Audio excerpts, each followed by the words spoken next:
공의와 정의입니다. 오늘 이 시편 72편은 우리가 그 성경 교훈에서 시편 45편을 읽었는데, 시편 45편과 72편은 성경 제2시편 2권의 제왕시입니다. 이 시편 22권은 시편 42편부터 72편까지 31편의 시가 이 2권에 속하는 시편입니다. 그런데 이 2권의 시편 중에 45편과 72편이 제왕시이고, 45편 앞에 2권이 시작하는 41편, 42편, 43편까지가 탄식시입니다. 왜 우리가 이렇게 고통을 받습니까? 하나님은 어찌 없으십니까? 하는 탄식을 누르는 시가 42편, 43편, 44편, 3편이 탄식시입니다. 이러한 탄식시 뒤에 45편이 제왕시, 왕이 그 탄식을 듣고 하나님의 공의와 정의를 실천하겠다 하는 것이 이 2권의 시작에 4개 편으로 42, 43, 44편이 탄식시고 45편이 제왕시로 구성한 것처럼, 이 마지막도 69, 70, 72 이 3편이 탄식시고, 그 탄식에 대한 응답으로 제왕시로 구성되어 있습니다. 이렇게 2권은 왕권의 세움이라고 했습니다. 1권과 2권이 주로 다윗의 시가 많습니다. 그 다음에 이 2권에는 고라의 시가 7편 정도 있는데, 고라는 성문에서 일하는 레위 지파의 고라 자손들입니다. 고라 자손들이 이 시에 성문 앞에서 찬양하는, 왕을 세우는 그러한 시를 기록하고 있습니다. 이렇게 1권과 2권은 주로 다윗시가 많고, 다윗이 왕권을 세워가는 1권이 1편부터 41편까지는 다윗에 대한 왕권에 대한 도전이었다면, 이 2권은 왕권을 세운, 그 다윗이 왕권을 세웠다 하는 것을 보여주는 게 이 2권입니다. 이렇게 2권은 42편에서 72편까지 31편으로 되어 있는데, 앞에 4편과 뒤에 4편이 45편, 47편이 제왕시로 구성되어 있고, 그 나머지 가운데 46편에서 68편까지는 그러한 왕권이 오기 위해서 우리는 어떻게 해야 되는가, 시온이 무엇인지, 또한 율법이, 하나님의 말씀이 무엇인지를, 토라를 너희가 하나님의 말씀을 명심해서 지켜야 된다 하는 내용으로 구성되어 있습니다. 이렇게 우리가 이 왕권의 세움, 왕권을 세우려고 하면 무엇이 필요한가? 우리가 왕권에 대한 도전은 성산의 15편, 성산에 오를 자가 누구인가 해서 성산에 오를 자에 대한 10가지, 15편에 10가지를 너희는 정직해야 되고, 하나님의 말씀에 순종해야 되고, 공의를 지켜야 되고, 거짓말하지 말아야 되고, 비방하지 말아야 되고, 이자를 놓지 말아야, 이 10가지를 해야 너희가 교인이다 라고 말한 것처럼, 이 2권에 왕권을 세울 때 우리가 무엇이 중요하냐 하는 것이 기록된 시가 이 42편에서 72편까지의 내용입니다. 이 42편에서 72편, 오늘 본문을 이해하려면 시온이 무엇인지, 이 42편에는 시온이라는 단어가 많이 나옵니다. 용어가 많이 나오는데 예루살렘과 시온, 예루살렘을 우리가 시온이라고도 부릅니다. 예루살렘은 장소의 개념이 있답니다. 예루살렘은 장소의 개념, 평화의 집, 그리고 그 석회암 언덕에 있었던 그곳이 고대 근동의 사람들은 세상의 축으로 생각했습니다. 그리고 그 신비함에 그 예루살렘은 평화의 집으로, 그 세상의 중심인 평화의 집으로 세운 것이 예루살렘이라면, 예루살렘 그 성은 무너졌습니다. 그 성이 무너지고 수룹바벨 성전이 세워졌고 솔로몬 성전이 세워졌고 또한 수룹바벨 성전이 세워졌고 헤롯 성전이 세워졌지만 그 성전은 해파되었습니다. 우리로 말하면 보이는 교회, 보이는 교회는 이 건물을 통한 우리가 예배를 형식을 드리는, 예배 형식을 드리는 장소입니다. 그렇지만 교회의 참 뜻은 믿는 자의 모임, 사람입니다. 교회는 몸된 예수의 지체의 모임이 교회입니다. 그래서 보이는 교회와 보이지 않는 교회로 나누는 것처럼 예루살렘은 평화의 집, 장소입니다. 시온을 말할 때는 하나님이 임재하는, 하나님이 현존해서 임재하는 것을 우리가 시온이라고 부릅니다. 우리가 예루살렘을 시온이라고도 하지만 우리가 이 성경 시편에서 시온이라고 부르는 것은 하나님의 임재함이 있는 현존하는 그곳에서 하나님 그 보좌 가운데 현존하는 하나님이 살아계시기 때문에 뭐가 일어나냐? 아무리 내가 배고파도, 내가 억울해도, 힘들어도 내가 하나님 말씀을 지킨다면 하나님이 반드시 심판하실 것이다.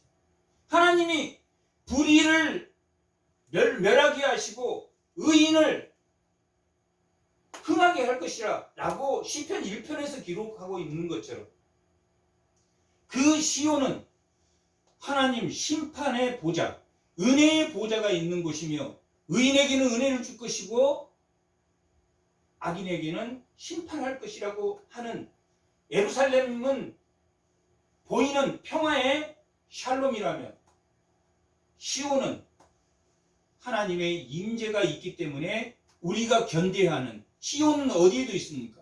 우리에게도 있고, 또한 보이지 않는 시온, 하나님이 우리가 감사시를 부를 때 하나님 감사합니다 라고 우리가 할 때 하나님을 임재를 느끼고 우리가 감사시를 느낀다면, 찬양시는 하나님의 내 임재가 나한테 들어왔을 때 그것이 내 개인의 능력으로만 나타나는 게 아니라, 내 개인의 능력으로 나타나는 게 아니라 시온의 하나님, 하나님이 분명히 살아계시고 하나님이 나에게 은혜를 줄 것을 알고 하나님이 모든 것을,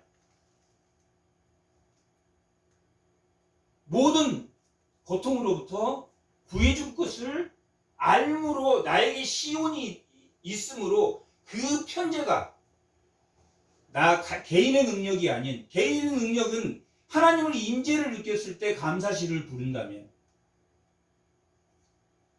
그 임재가 내 개인의 능력이 아니라 이웃에게 선물로 줄 수 있는 시온이 나에게 있을 때 찬양의 시, 감사시가 하나님의 임재를 느껴서 감사시를 불렀다면 찬양시는 그것이 나에게 편지한 하나님, 저 사람에게도 하나님이 임했으면 좋겠다, 편지의 시를 부를 때는 찬양시를 부릅니다.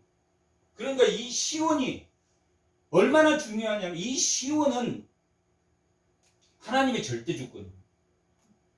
이 개혁주의가 하나님의 절대주권과 우리의 책임이라고 합니다. 하나님의 절대주권은 하나님이 능동적으로 통치하는 것이, 하나님이 우리가 부르짖는다고 우리가 하나님이 들어주고 부르짖지 않는다고 들어주지 않습니다. 하나님이 시온은 그렇습니다. 시온은 하나님이 능동적으로, 하나님이 기억하사 부르짖음을 듣고 하나님이 내가 하나님을 부르짖었기 때문에 하나님이 응답하시는 것이 아니라 시온은 하나님이 능동적으로 행동하는 것입니다. 하나님이 능동적으로 행동하는 것이라면 신내산에 준 규례, 율법, 하나님의 법은 우리가 지켜야 하는 능동적인 것입니다. 열왕기상 9장 4절 5절.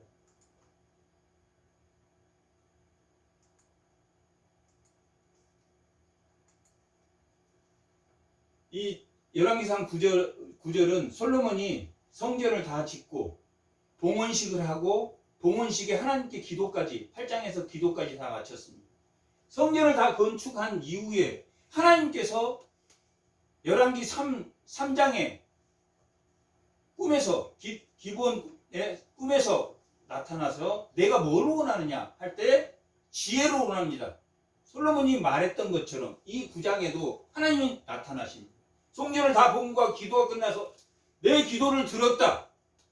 내가 너 기도를 들어주겠다. 그것이 하나님의 시온입니다. 하나님이 능동적으로 하나님이 절대주권으로 해주겠다는 게 시온입니다. 하나님의 임재의 보좌가 시온입니다. 시온이 없다면 우리는 하나님 믿을 수가 없습니다.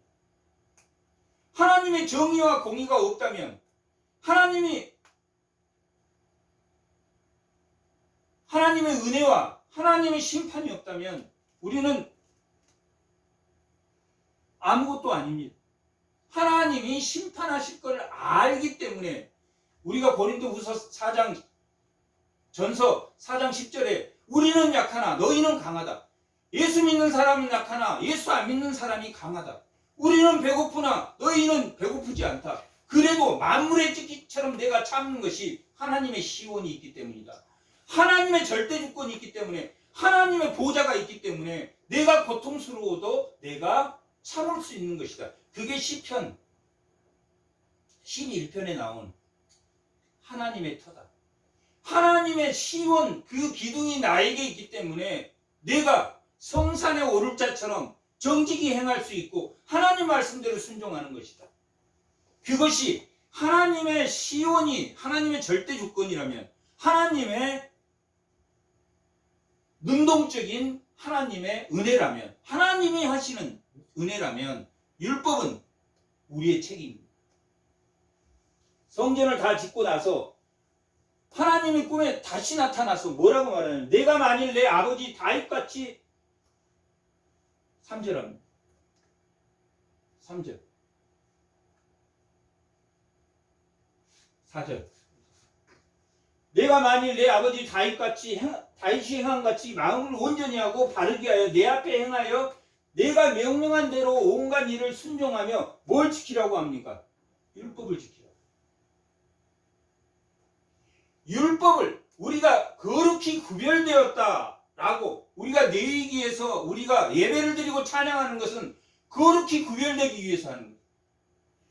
이걸 지키지 않으면 하나님은 믿는 자의 하나님입니까? 아니면 모든 피조물의 만물의 하나님입니까? 만물의 하나님이다. 믿지 않는 사람 부르짖음도 믿지 않는 사람 억울한 피 흘림도 하나님 보시는 하나님. 세상의 공의와 정의는 차갑습니다. 있는 자에게 기득권에게 관대하고 없는 자에게 힘들게 없는 자를 고통스럽게 합니다.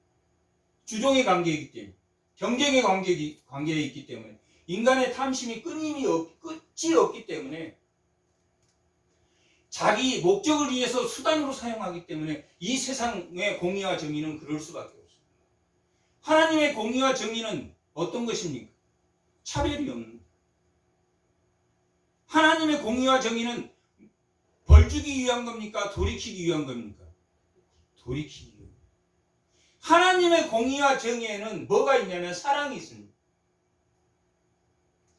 예수 십자가의 그 공의의 사랑이라고 하는 그 공의의 사랑은 예수님이 차갑게 모든 죄인을 위해서 정의롭게 의를 위해서 죽으셨습니다. 그것은 정의입니다. 하지만 죄를 위해서 죽으시고 의를 위해서 살아나신 것은 공의입니다. 그래서 하나님의 사랑은 9시에 온 사람에게도 동일하게 1달란트를 주고 5시에 온 1시간밖에 일하지 않는 사람에게도 동일하게 1달란트를 한 데나리온을 줍니다. 그것이 하나님의 사랑입니다. 하나님의 사랑, 공의는 그렇습니다. 왜 이 죄양시가 났고 이 탄식시로 하나님의 부재를 느끼며 탄식시를 부르냐면 시온에 계신 하나님이 분명히 그가 공의를 나타내며 정의를 나타내며 반드시 하나님이 심판하실 거기 때문에 솔로몬이 모든 것을 다 하고 성전을 짓고 기도를 드리고 내려보세요. 1절 솔로몬이 여호와의 성전과 모든 것을 건축을 마치고 자기가 이루러 원했던 모든 것을 마친 때 여호와께서 성전에 다시 꿈에 나타나십니다. 그래서 뭐 하라고 했습니까? 율법과 내 다윗 아버지처럼 율법과 그것은 뭐라 그랬습니까? 우리의 책임, 우리가 능동적으로 지켜야 되는 것은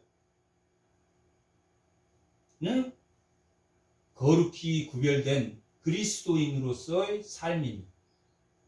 산제사. 로마서 12장에 예수로 옷 입는 산제물이 되는 것처럼 너희가 산제물이 되어야 된다라고 말하는 것입니다. 시온이 하나님의 능동적인 하나님이 절대주권으로 우리의 심판 위에 있다면 우리는 하나님이 주신 말씀으로 우리를 거룩하게 구별된 삶을 살아야 된다. 이 두 가지가 동시에 있어야 됩니까? 따로 있어야 됩니까? 동시에 있어요. 하나님의 시온은 복 주는 곳입니다. 하나님은 축복하시는 게 아니에요. 축복은 복을 빌어주다라는 뜻입니다. 사람이 사람에게 할 때 축복입니다.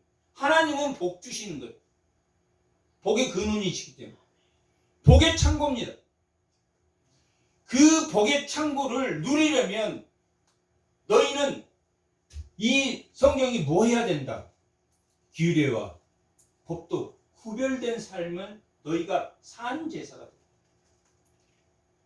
구약 때는 제물을 드렸습니다. 번제와 소제와 화목제와 속죄제와 속건제를 드렸습니다. 자기 생명을 바치고 하나님께 드리는 태도를 소제로 드렸습니다. 그렇게 왕은 하나님의 율법과 하나님의 시온의 보좌를 나타내는, 이 땅에 나타내는 이 72편과 45편은 예수 그리스도가 이 땅에 오신 왕으로 오시는 그 시편으로 인용되기도 합니다. 예수 그리스도가 있다. 여기서 왕은 솔로몬을 의미하지만 이 솔로몬 대관식에 다윗의 기도로 드려진 시다라고 기록되어 있습니다. 이 1권과 2권이 주로 다윗 시가 많습니다. 고라의 시가 7편 있지만 주로 다윗 시가 많습니다. 3권에 가면은 아삽 시가 나오고 3권에 가면은 이 2권까지가 왕권의 세움, 왕권의 도전, 다윗이 계속 왕권의 도전을 받다가 결국은 왕권이 세워지는 거기까지가 다윗이 왕권이 세워진 다음에 그 다음에 왕정은 어떻게 되어 있습니까? 계속 열방의 국가들이 이스라엘을 뭐 했습니까? 침범했다. 불의가 침범했다. 악이 대적들이 침범했다. 대적들이 침범한 게 73편에서 89편까지의 내용입니다. 그래서 요셉의 족속이라는 용어가 삼권에서는 많이 나옵니다. 요셉은 언제 애굽에서 종살이 할 때, 애굽 족속들이 종살이 할 때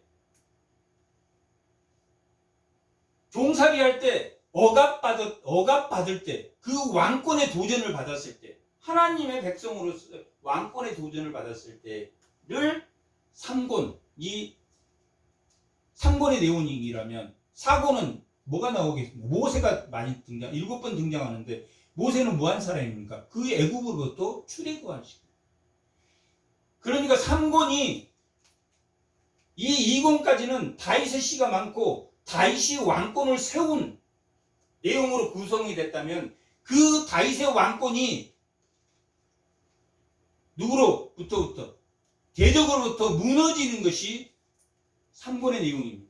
4권은 그 무너짐이 다시 모세가 출애굽시키는 것처럼 다시 하나님이 회복시키고, 5권은 107편부터 150편까지 5권은 하나님을 찬양하는 찬양시로 주로 되어 있습니다. 그런 것처럼 이 2권은 주로 다윗이 왕권을 세우는 것까지, 다윗이가 주로 많고 왕권을 세운, 그들이 탄식할 때 결국 어떤 왕이 나타나서 그들을 구원할 것이다. 그 구원의 방식이 뭐다? 오늘 말씀의 제목처럼 공의와 정의. 그 공의와 정의는 세상의 공의와 정의와 각각 다르다. 세상의 정의와 완전히 다르다. 고린도전서 4장 10절.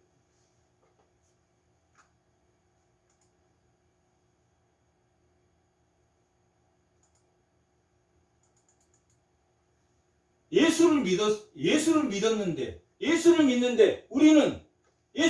우리는 그리스도 때문에 어리석은 자가 돼. 세상에 맨날 당해. 어리석은 자가 되고, 너희는 그리스도 안에서 지혜롭고, 예수 안 믿는 사람은 교회 안에도 예수 안 믿는 사람은 아주 지혜로워. 자기 계획으로 이리 빠지고 저리 빠지고 지혜롭고, 우리는 예수 믿는 사람은 약하나 너희는 강하다. 믿음이 없는 사람이 또 강하고, 너희는 존귀하나 우리는 비천하다. 대접도 받아. 예수 안 믿는데, 제대로 안 믿는데 대접받아. 우리는 비천하다. 바로 이 시각까지 우리가 줄이고 목마르고 헐벗고 매맞으며 정체가 없고, 이게 뭐 때문에 그리스도인이 이렇게 박해를 받으면서도 자기 기도, 하나님의 터 이외에 하나님의 말씀대로 순종하며 살려고 하는 것이 뭐 때문이라고 그랬습니다. 시원.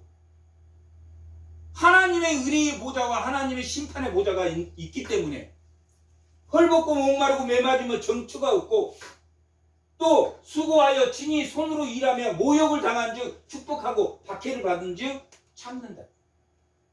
그것이 그리스도입니다. 그것이 그리스도인이다. 비방을 받은 즉 권면하고, 우리가 지금까지 세상의 더러움과 만물의 찢기같이 사는 것이 그리스도입니다. 뭐가 있기 때문에? 시온. 반드시 의인은 하나님이 복주시기 때문에. 세상에서는 예수님도 너희가 세상의 박해를 받을 것이다. 너희가 세상의 박해를 받을 것이다.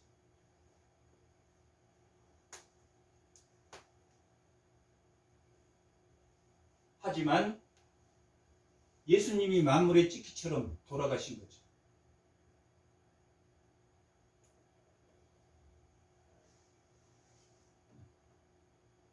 하나님의 공의와 사랑은 하나님의 시온과 율법에서 나옵니다. 이 땅의 모든 삶은 예수를 믿는 사람이나 예수를 믿지 않는 사람이나 동일하게 고통스러워. 비천에도 즐겁고, 비방받아도 즐겁고, 모욕에도 즐겁고, 누가 있기 때문에? 하나님이.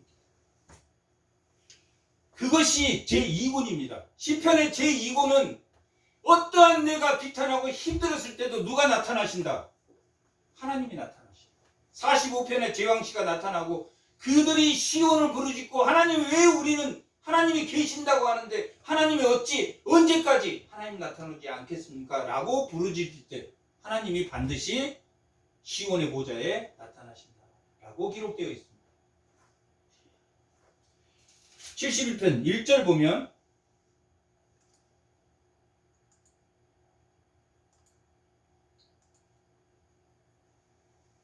(72편) 하나님이여 주의 판단력을 왕에게 주시고 주의 공의를 왕의 아들에게 주소서라고 기록되어 있습니다. 이 마지막 절 72편 마지막 절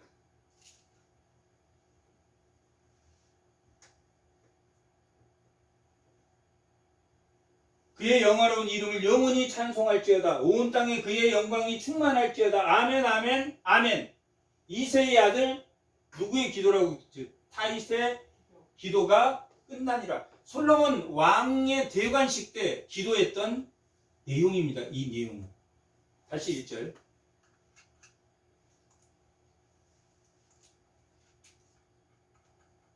하나님이여 주의 판단력을 왕에게 주시고 솔로몬이 열왕기상 3장에서 뭘 구했습니까? 선과 악을 분별할 수 있는 지혜를 하나님이 주셨다고 기록되어 있습니다. 그리고 그렇게 지혜를 주셨는데 그 지혜가 공의와 정의의 바탕에서 판단할 수 있도록 하나님이 지혜를 주셨습니다. 그러므로 열왕기상 3장에는 두 여인이 나타납니다. 한 여인은 두 여인이 동시에 자식을 낳는데 어떻게 자다가 눌러서 그 자식이 죽게 됐습니다. 그래서 한 여인이 고소를 했습니다.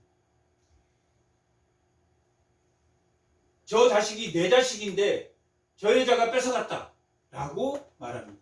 그 여자는 아니다. 원래 죽은 자식이 저 여자 자식이고 이 자식이 내 자식이다. 그래서 솔로몬이 칼로 두 쪽을 내서 나눠주어라 라고 말했을 때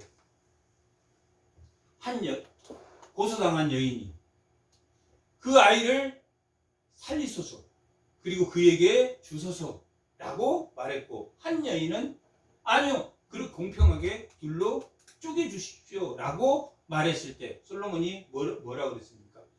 살리려고 하는 저자가 진실. 이 주의 공의와 정의는 뭐 하는 데 있습니까? 살리는 데. 자식을 살리는 데. 3장에 그 두 여인이 하나님의 공의와 정의가 실천되는 살리는 것이 하나님의 공의와 정의다 라고 말하고 있다면 그 솔로몬의 대관식이 끝나고 9장에 하나님의 말씀을 너희가 지켜야지 너희 아버지 다윗처럼 하나님의 율법과 규례를 지키라고 한 다음에 스바의 여인이 금을 가져와서 누구에게 바칩니까? 솔로몬에게 바칩니다. 10장 열왕기상 10장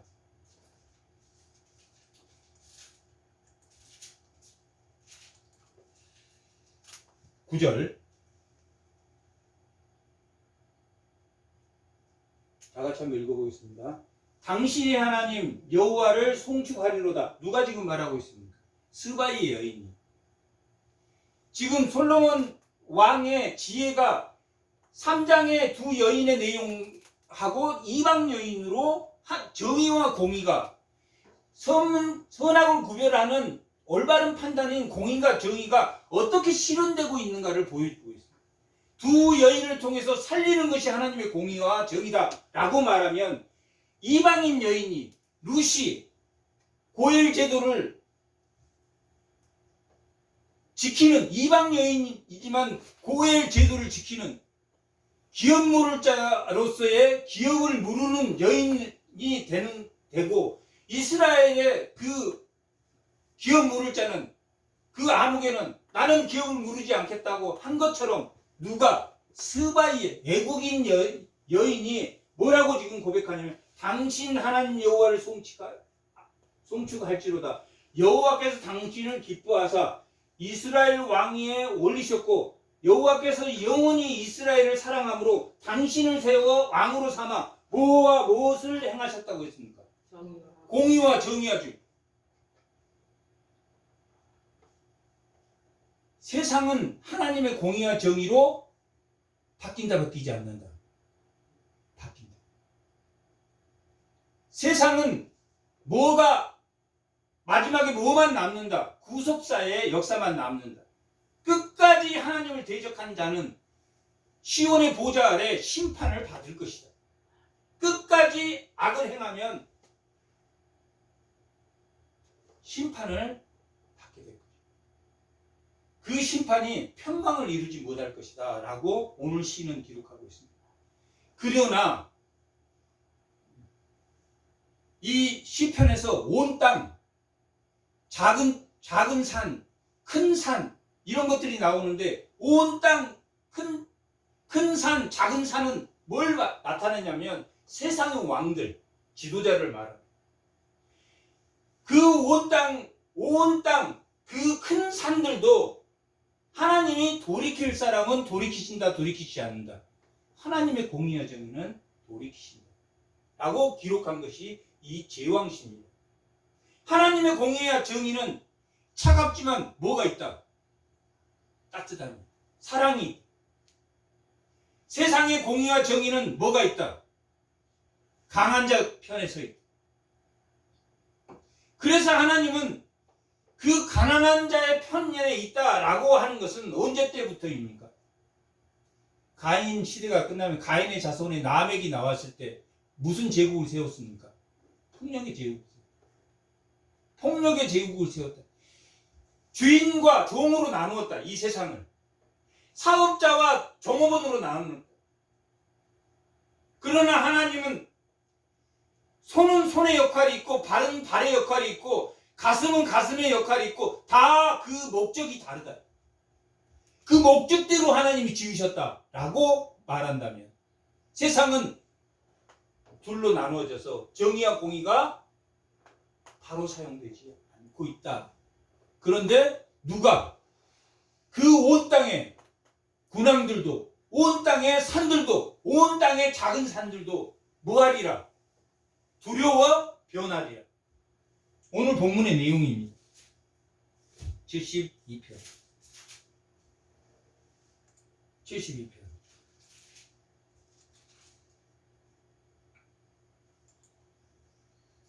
2절 그는 주의 백성을 공의로 뭐하며 재판하며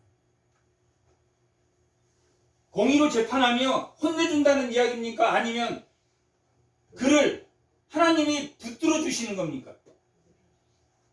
정의가 윤리적인 의미를 가지고 있다면 이 공의는 법적 용어입니다. 사회적 용어입니다. 당신 정의로워야 돼 할 때 개인을 이야기할 때는 정의로워야 돼 하지만 이 공동체를 이야기할 때는 뭐 해야 된다는 얘기입니까? 공의로워야 돼. 공의로워야 돼. 차가움 속에 뭐가 있어야 된다? 사랑이 있어야 된다. 하나님의 정의는 하나님의 율법은 그 진리는 1.1획도 변화가 없습니다. 그렇게 하면 심판하겠다라고 말하기 때문에 그 정의는 우리가 차갑지만 그 공의는 그렇게 해도 하나님은 뭐 하신다? 돌아오게 하시려고 하는 것이 공의다. 정의는 윤리적이라면 공의는 사회적 공동체에게 하나님이 주시는 정의입니다. 공의는.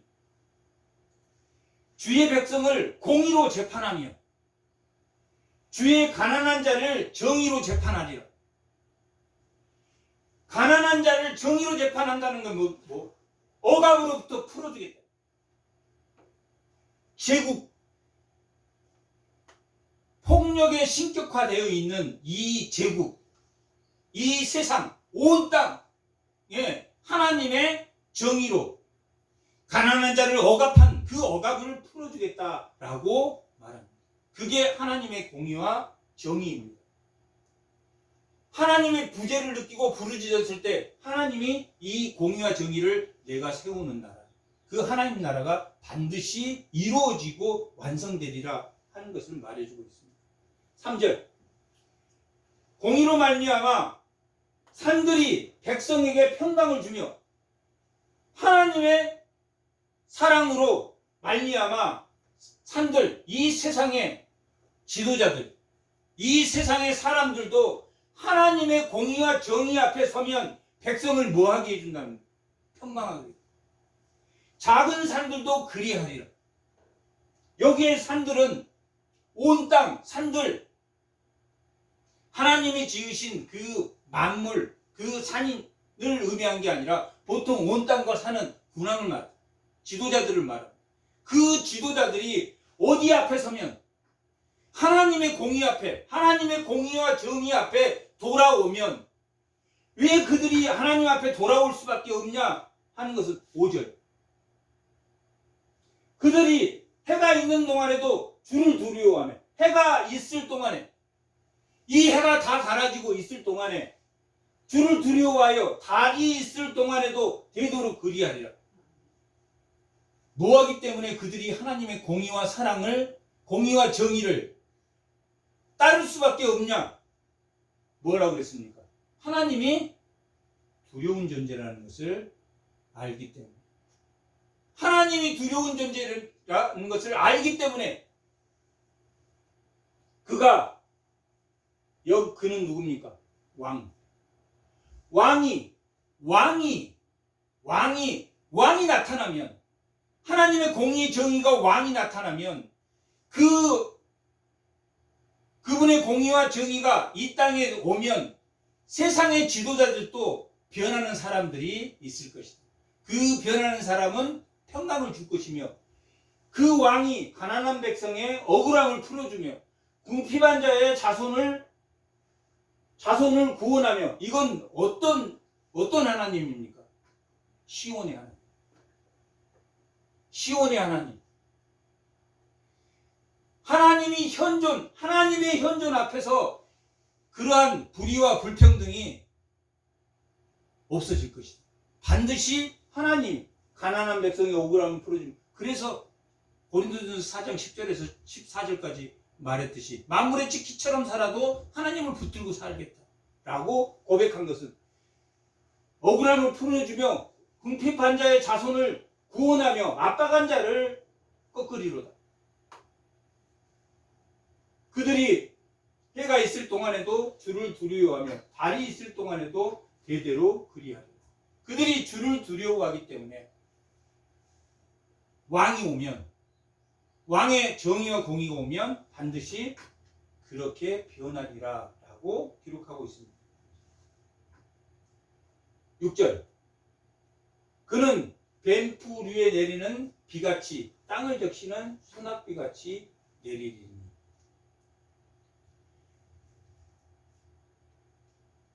요즘 비 오면은 풀이 금방 뻗고 나면 다시 비 오면 이렇게 자라는 거죠. 하나님의 은혜가 그렇게 비처럼 올 것이다. 그리고 땅을 적시는 조금 내리는 게 아니라 소낙비같이 내리리라 라고 시인은 노래하고 있습니다. 시온의 하나님,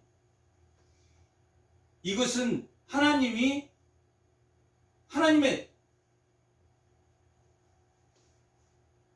능동적인, 하나님이 절대주권으로 나타내는 은혜를 비처럼, 소낙비처럼 주며, 그날에, 여기 그날은 왕의 날에, 예수 그리스도가 이 땅에 오는 날에 하나님이 살아계신 시온의 그날에 의인이 흥왕하며, 구약 때도 시온, 하나님의 임재 현존 앞에 있었던 많은 선지자와 많은 사람들은 오실 왕을 바라며 오실 메시아를 바라보며 그렇게 하나님의 말씀에 순종하며 살았다. 그날의 의인이 흥황하며 평강의 풍성함이 달이 닿을 때까지 이르리로라 하고 말합니다. 여기서 평강의 풍성함이라는 것은 결핍이 없는 것을 말합니다. 결핍이라는 것은 무엇 때문에 사람이 불행해집니까? 탐, 욕심 때문에. 작은 것에도 감사하고 하나님이 현재 나에게 주신 것을 누리는 능력, 그것이 이 풍성한 평강입니다. 계속 하나님이 주기를 바라면 그 욕심이 끝나지 않는 한 계속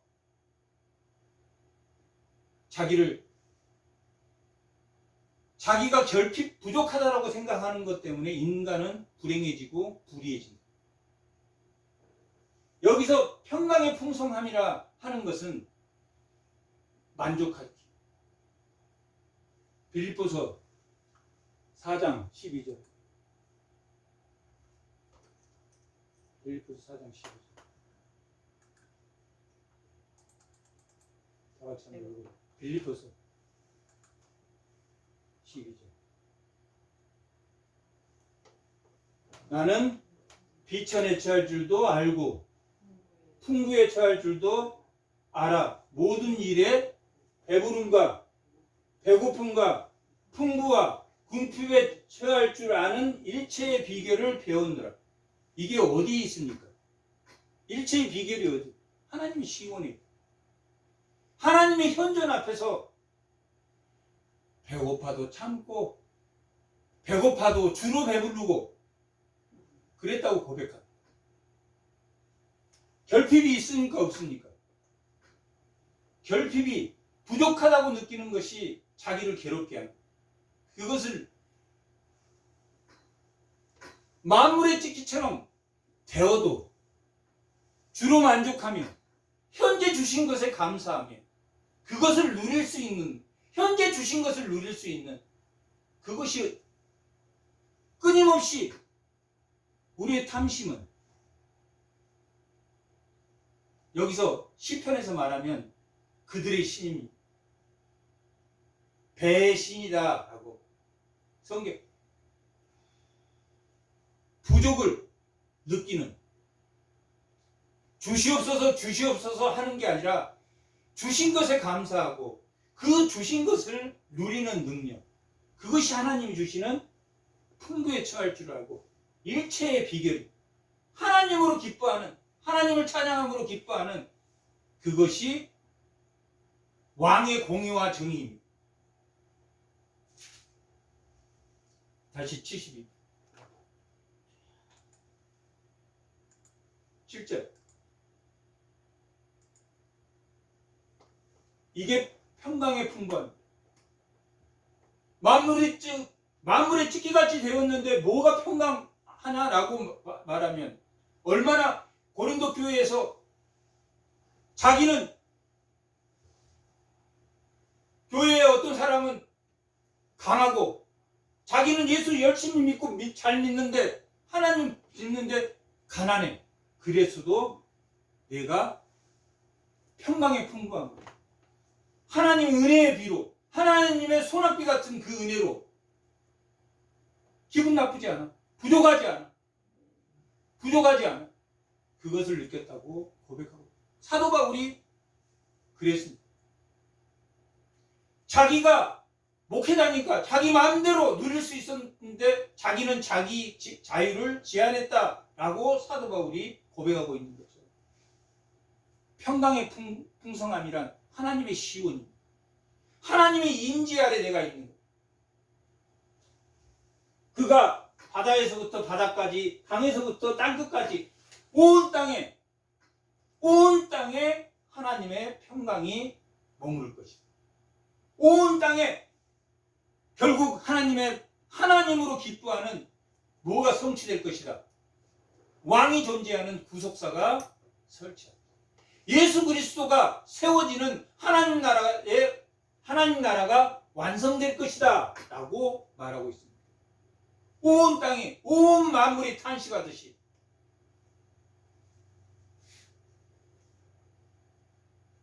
광야에 사는 자는 그 앞에 굽히며 그의 원수들은 티끌을 핫들 것이다. 시편 1편에 악인은 멸망할 것이다. 의인은 형통할 것이다 라고 결론을 내린 것처럼 결국은 이 주님이 주는 그 시온의 평강을 누리지 못합니다. 시온의 평강과 하나님이 절대 주권으로 주는 시온의 평강과 우리의 절대 책임은 뭡니까? 하나님의 말씀에 능동적으로 대처하는 우리.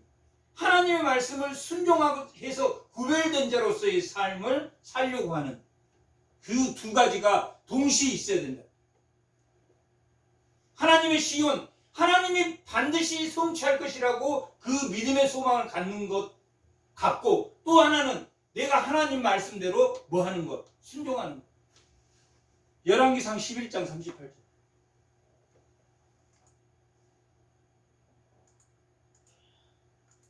38절.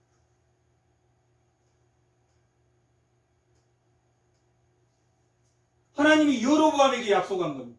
여로보암에 내가 만일 내가 명령한 모든 일에 순종하고 내 길로 행하면 내 눈에 합당한 일을 하며 내 종 다윗이 행한 같이 내 율법과 명령을 지키면 내가 너와 함께 있어 내가 다윗을 위하여 세운 것 같이 여로보암 너를 위하여 견고한 집을 세워주겠다라고 약속했습니까?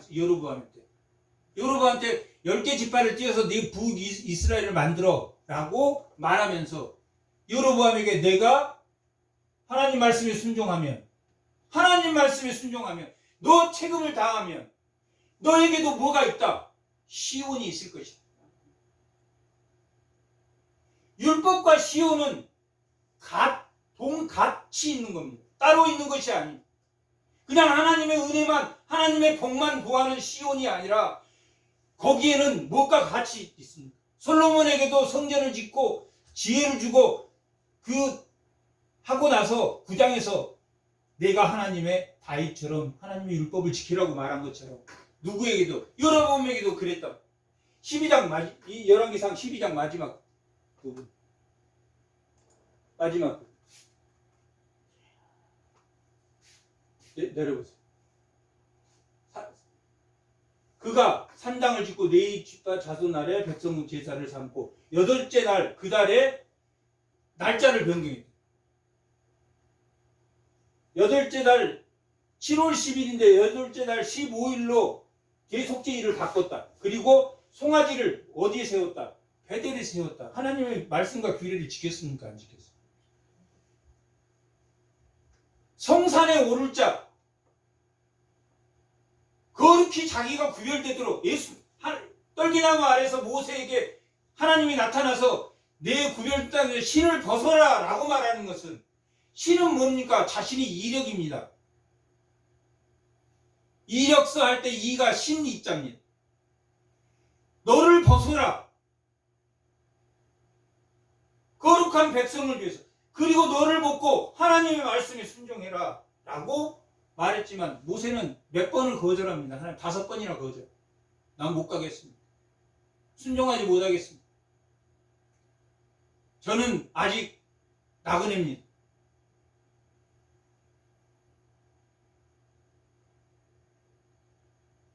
나에게 시온이 있는 것은 하나님의 절대 주권이지만 우리는 구별된 삶을 스스로 살아야 돼요. 그것이 하나님의 선물입니다. 에베소서 2장 8절에 구원은 선물이라 라고 기록되어 있습니다. 내가 하나님 말씀을 지키고 싶어져. 내가 구별된 삶, 그것이 나에게서 일어난 것이 아니라 하나님이 나와 함께 있으면 내가 그것이 지켜집니다. 우리의 책임이라고 말하지만 우리의 능동적인 대처는 누가 주신 믿음, 하나님이 선물로 주신 그 믿음에 의해서 능동적으로 대처해야 돼요. 이 시편은 하나님의 규례, 하나님의 말씀과 시온이 중심이 되어서 나옵니다. 이제 3권 73편에서 89편까지는 하나님의 왕권에 대한 도전입니다. 도전이 아니라 왕권을 무너뜨립니다. 결국 왕권이 무너졌다라는 것은 뭐가 무너진 겁니까? 시온이 무너진 거고 또 왕이 무너지는 거고 왕의 권위가 무너진 그 권위가 89편 제왕시입니다. 89편 마지막 그 제왕시에 그 왕권이 무너지는 게 나옵니다.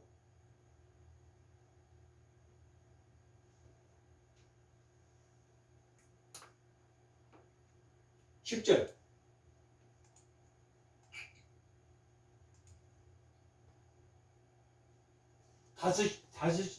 다시스와 섬들의 왕들이 조공을 바치며 스와 왕들이 예물을 드렸다. 산과 작은 산들도 그들에게 평강을 주리라. 누구를? 하나님을 알고 하나님의 공의와 정의를 그들이 스바의 여인이 금을 주면서 하나님의 공의와 정의가 당신에게 있습니다 라고 고백한 것처럼 세상에 온 땅의 산과 온 땅의 지도자들이 그 왕 하나님의 시온과 하나님의 거룩한 백성으로서의 구별된 삶을 산 성산에 오를 자를 보며 그들이 변한다 변하지 않는다. 변하리.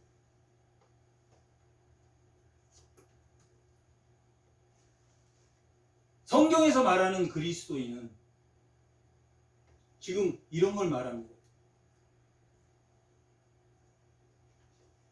인격의 변화를 통해서 자기가 감사해서 자기만 변화된 게 아니라 감사의 찬양을 할 때는 자기가 변화됐을 때 그게 보편적 인식으로 나타나 자기가 그게 모든 사람이 누려야 돼. 다스선도 이 왕 스바 이 왕도 모든 사람이 누려야 되는 공의와 정의라고 생각할 때 하나님의 편재 그것이 누구에게 자기 개인에서 누구에게 이웃에게 전달돼.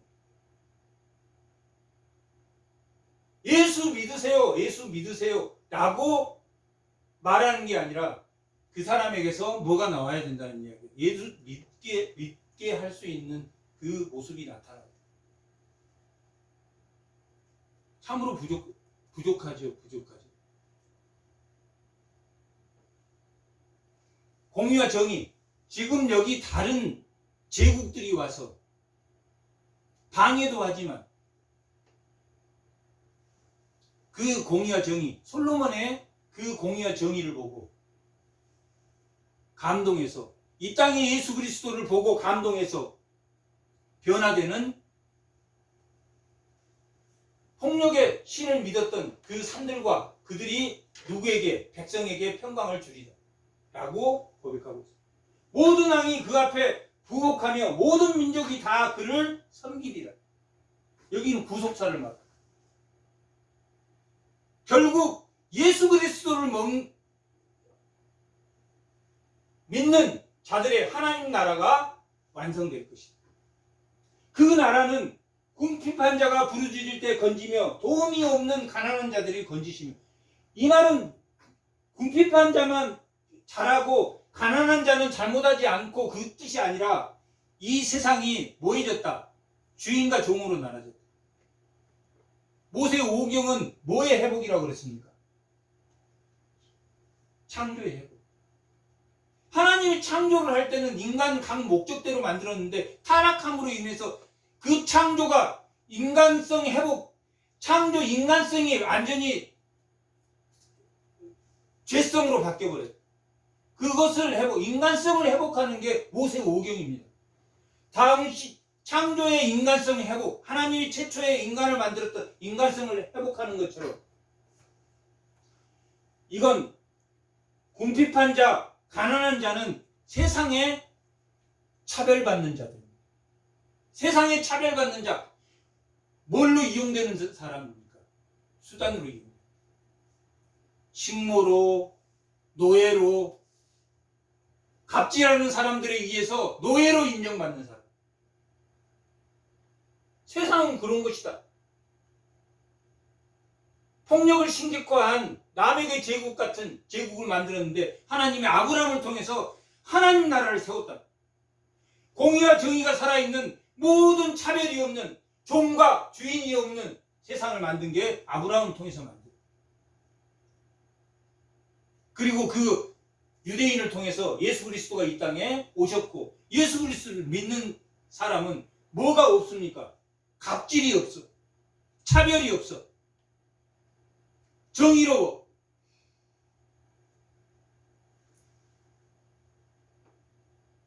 구별된 자의 삶을 사는 구별된 자의 삶이 무엇인가? 이 궁핍한 자, 왜 가난한 사람, 부자는 정직한 사람 없나? 부자 정직한 사람이 있습니다. 하나님이 그에게 돈을 부어서도 그 사람은 그 목적대로 가난한 사람을 돕는 사람들이 이 세상에 엄청 많습니다. 그렇지 않는 사람이 더 많습니다. 궁핍한 자와 가난한 자는 하나님이 공의와 정의로 그들의 부르짖음, 이 재앙시가 나오기 전에 앞에 모든 탄식시, 하나님 없으십니까? 하나님은 언제까지 그렇게 조용히 계시겠습니까? 어찌하여 나는 이렇게 힘듭니까? 어찌하여 언제까지? 어찌하여 언제까지? 다 탄식시에 나오는 내용입니다.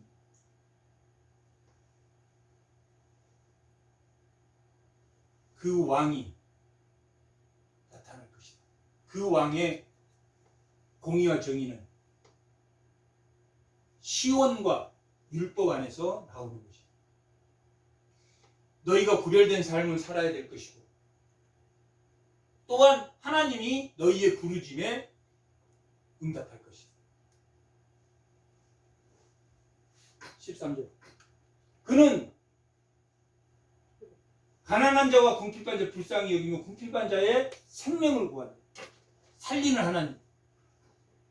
그들의 생명을 압박과 강포에서 구원하시리니 그들의 피가 그의 눈앞에서 존귀히 여길 것을 받을 것이다. 그들의 피, 순교자의 피.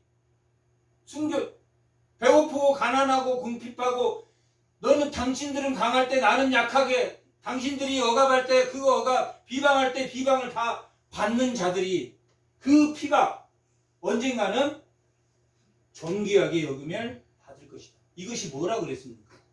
시온.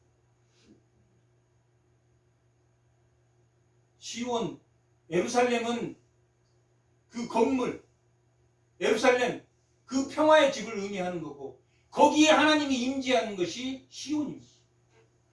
예루살렘이 회파되도 어디에 바벨론의 시온이 세워졌습니까? 안 세워졌습니까? 바벨론.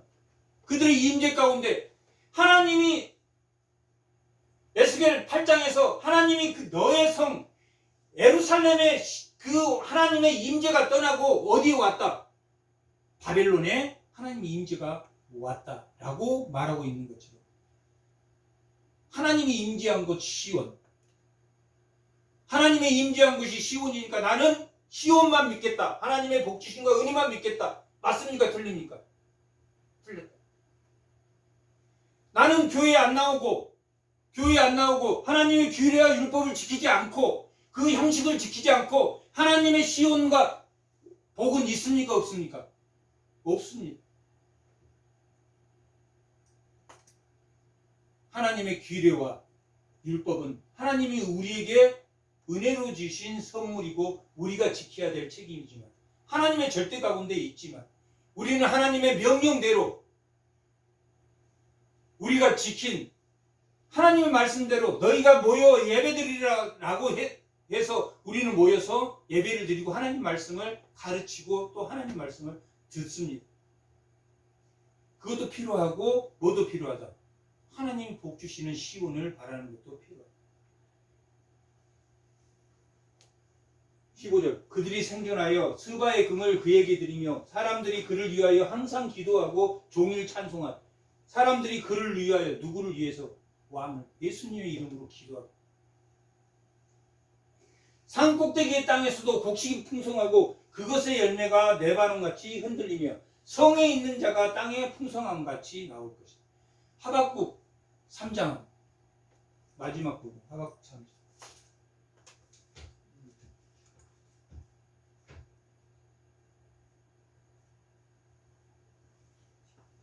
하박국 3장 무화과 나무가 무성치 않고 포도나무 포도나무가 열매가 없어도, 감람나무가 소출이 없어도, 우리의 양이 없어도, 외양간에 소가 없어도 나는 누구로 기뻐하리라? 여호와 시온 하나님으로부터 나는 기뻐하리라 라고 고백하고, 무화과 나무가 무성치 않고 포도나무에 열매가 없어도, 감람나무에 소출이 없어도, 우리의 양이 없어도, 외양간에 소가 없어도 나는 여호와로 기뻐하리라 라고 고백하고 있는 거죠.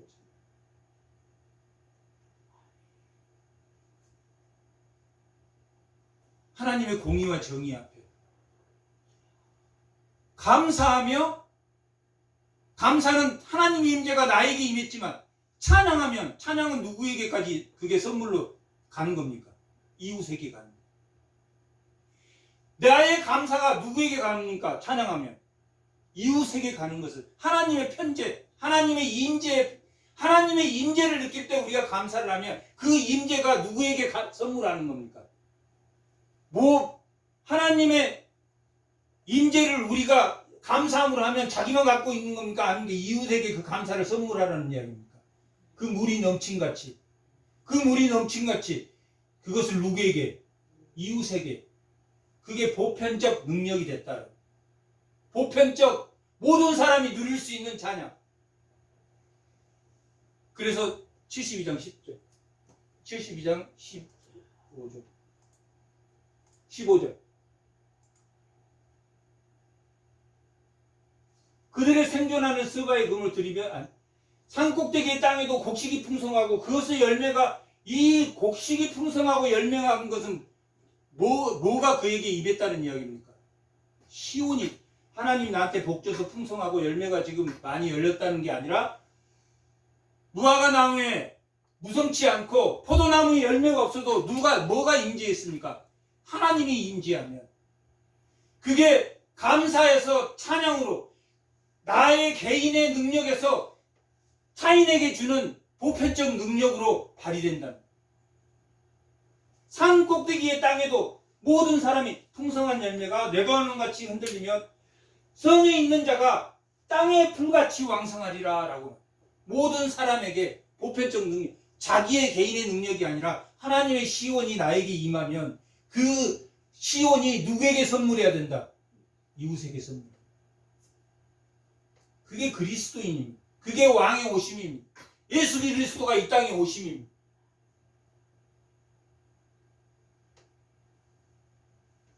이게 제왕시입니다. 45편과, 2권에는 45편과 72편이 3편의 탄식시가 앞에 있고, 이 제왕시가 하나님의 공의와 정의. 하나님의 공의와 정의는 하나님의 시온의 임재가, 내가 하나님의 말씀을 순종함으로 그 임재가 누구에게? 이웃에게 나타나는 것이 하나님이죠. 그게 비처럼, 그 소낙비처럼 자기에게만 내리는 게 아니라 그 내리는 비를 누구에게 선물한다? 이웃에게 선물. 성산에 오를 자처럼.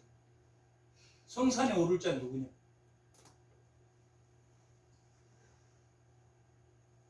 그의 이름이 영구하며 그의 이름이 해와 같이 장구하리로다. 사람들이 그로 말미암아 뭘 받을 것이다? 복을 받을 것이다. 이 복은 뭡니까? 하나님의 말씀을 순종할 수 있는 믿음을 우리에게 주고, 하나님의 시원에, 하나님의 임재 앞에 우리가 서게 하는 것이 복입니다. 그게 평강이고.